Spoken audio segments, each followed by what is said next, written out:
Assalamualaikum. Sama Cikgu Afiq lagi. Kali ni kita belajar matematik tingkatan 1, bab 1 nombor nisbah. Objektif pembelajaran 1.2.3 membuat pengiraan yang melibatkan gabungan operasi asas aritmetik bagi integral mengikut tertib operasi. Baik. Kali ni kita akan masuk subtopik menggunakan peraturan Boltzmann untuk tertib atau turutan operasi pengiraan lah. Okey, Boltzmann ni adalah singkatan ataupun akronim bagi maksud-maksud yang disenaraikan di sini lah. Okey, B ni mewakili bracket atau dalam bahasa Melayu kurungan. Okey, maksudnya nanti kita akan jumpa macam kita dah belajar sebelum ni, kita kena selesaikan dulu operasi yang ada dalam kurungan ni. Contohnya 1 tambah 2 dalam kurungan, maksudnya dia akan jadi 3. Lepas tu barulah kita sambung operasi-operasi yang seterusnya.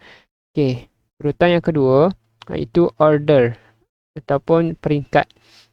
Okey, ini biasanya melibatkan kuasa atau punca kuasa lah. Okey, ini tajuk nanti akan belajar pada bab yang lain. Okey, ini sebagai asas sahaja dulu. Okey, seterusnya division. D mewakili division iaitu operasi bahagi. M multiplication ataupun darab. Okay, A addition tambah. Okay, S subtraction ataupun tolak. Okay, kenapa kita kena faham Boltzmann ni? Nanti kita buat latihan nanti kita akan tengok macam mana nak aplikasikan konsep-konsep ni. Okay. Dia juga penting dalam kita nak masukkan nilai dalam kalkulator dan pengiraan manual. Sebab kalau guna kalkulator yang model lama itu, kalau kita tak buat kurungan dan terus dia masukkan simbol-simbol ni, kadang-kadang dia akan hasilkan operasi error lah. Dia tak dapat kira, ada jam. Okay, jom kita tengok latihan pada yang diberikan ni. Okay, contoh yang pertama. Kita akan jumpa di sini ada dua operasi, iaitu operasi darab dan juga kurungan. Lepas tu ada tambahan. Okay, negatif 5 darab dengan negatif 3 campur 7. Okay. Balik pada tadi Boltzmann tu, kita kena buat ikut turutan dia. Kalau ada bracket, maksudnya kita kena selesaikan dulu yang dalam kurungan. Okay, di sini kita ada bracket. Jadi nanti kita kena buat dulu yang dalam kurungan. Okay. Tolak 3 campur 7, kita akan dapat nilai dia tambah 4. Nak tulis tak apa, tak saya tulis pun tak apa, positif tu. Okay. Bila tambah 4, okay, kita dah selesai yang dalam kurungan tadi tu. Dah selesaikan dalam kurungan tadi, kita akan dapat 4. Barulah kita buka kurungan ni. Kita buat operasi darab ni pula. Okay, bila nak darab, kita tengok operasi nombor yang pertama jumpa dengan operasi nombor yang kedua. Nombor kedua itu, iaitu tolak jumpa tambah. Jadi kita akan dapat hasil akhir dia nanti adalah negatif. Okay, maksudnya kita akan dapat negatif, lepas tu kita buat 5 darab 4. Jadi untuk operasi kita akan dapat negatif. Okay, 5 darab 4 kita akan dapat 20. Maksudnya jawapan akhir di sini kita akan dapat negatif 20 lah. Okay, nak semak dengan kalkulator pula untuk soalan tadi. Negatif 5 untuk model baharu ni, kalkulator dia mungkin tak apa, tak masukkan kurungan. Tapi kalau kalkulator model lama, dia akan jam kalau kita tak buat kurungan. Okay, darab negatif 3 tambah 7. Semak cara kira tadi. Okay, jawapan dia kita akan dapat negatif 20. Yang balik. Betul lah. cara yang pertama tadi tu kita buat. Maksudnya kita buat dulu, selesaikan dulu ikut kurungan ni, bracket tu. Lepas tu kalau ada dalam kurungan tu operasi apa, contoh tadi tambahan, kita selesaikan tambah dulu. Kalau ada darab atau bahagi dulu, kita buat dulu. Tapi dah sekarang ni dia hanya ada tambah saja, jadi kita buat tambah sajalah. Selesai dalam kurungan, barulah kita buka kurungan tu, iaitu operasi darab tadi, dan kita akan dapat negatif 20. Ini contoh yang pertama. Tengok contoh soalan nombor 2 pula. Soalan nombor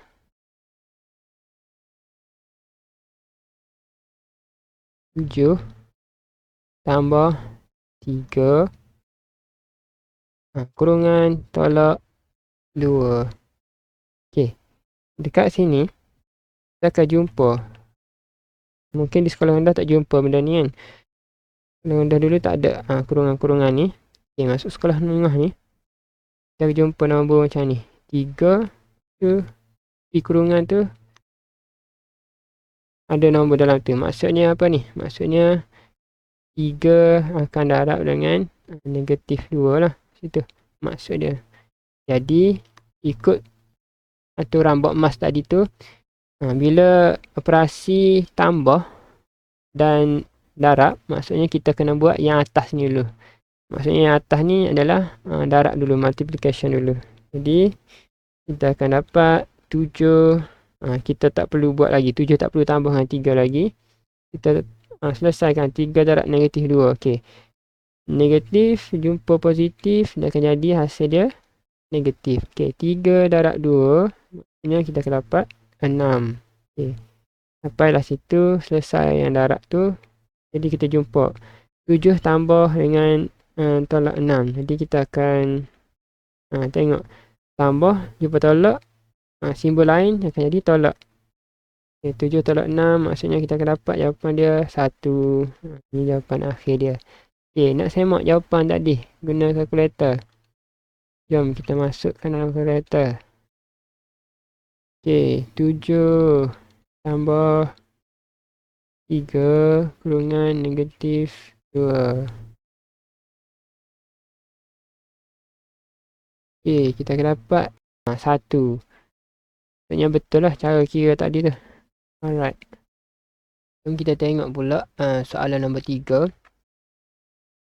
Kita cuba selesaikan secara manual. Sebab apa pentingnya cara manual ni? Sebab nanti di tajuk-tajuk depan kita kena faham cara pengiraan manual ni lah, secara biasa tanpa menggunakan kalkulator untuk menyelesaikan masalah. Kita tengok 3 tu 5 tolak 6 bagi 2 tolak 4. Gunakan konsep yang sama BODMAS tadi tu. Jadi kita selesaikan dulu yang paling besar, paling utama daripada atas. Dan dekat sini ada operasi bahagi. Jadi kita selesaikan dulu operasi bahagi ni. Walaupun dia tak ada bracket, tak ada kurungan, tapi kita boleh faham lah. Kita kena buat yang tu dulu, kena selesaikan yang tu dulu. 5 ni tak payah kira lagi. 6 bahagi 2 dia akan jadi 3. 5 tolak 3 tolak 4. 5 tolak 3 akan jadi negatif 2. 2. 2 tolak 4 kita akan dapat negatif 2. Jadi jawapan akhir dia adalah negatif 2. Pentingnya kita ikut turutan BODMAS tu untuk selesaikan masalah. Untuk soalan nombor 4 pula. 26 bagi 3 bahagi 2 tambah 3 negatif 3 darab 3 tambah 7 tambah 7. Kat sini kita masih gunakan konsep yang sama tadi. Selesaikan dulu yang ikut BODMAS. Yang ada bahagi, lepas tu yang ni yang ada darab ni. Yang tambah tolak tu kita tengok kemudian. 26 bagi 2 kita akan dapat 13. Negatif 3. Okay, simbol yang ni kita salin saja. Kat bawah tu. Okay, negatif 3 darab 3. Okay, ikut simbol. Kita buat ikut step by step, ikut langkah. Kalau negatif, dia darab nombor positif, dia akan jadi negatif. Okay, 3 darab 3 kita akan dapat 9. Tu campur 7. Barulah dekat sini ni kita buat ikut turutan lah. Depan dulu. Depan, okay, 13 tambah jumpa tolak akan jadi tolak lah, sebab dia simbol berlainan. Okay. 13 tolak 9 akan jadi 4. 4 campur 7 akan jadi 11. Okay. Ni ikut kaedah manual. Okay, cuba kita cek jawapan. Kita semak jawapan dengan kalkulator pula. Okay. Kalkulator masukkan operasi dia ikut turutan soalan yang diberi. 6 bahagi 2 campur dengan negatif 3 darab 3 campur 7. Kita akan dapat 11. Sama dengan jawapan yang kita kira tadi tu, secara manual tu. Okay, maksudnya betul lah ni dalam kira kita tadi tu. Alright. Kita tengok walaupun dia tak ada kurungan, kita cuba ikut formula BODMAS tu. Turutan BODMAS tu kita akan dapat selesaikan lah jawapan dia. Okay, soalan 5 dan 6 ni saya tinggal untuk anda cuba jawab. Dan kiranya dah ada jawapan, boleh sharekan dekat bahagian komen dekat bawah tu. Jadi kita sama-sama tengok siapa yang betul, ataupun ada soalan yang kurang faham boleh tanya. Alright.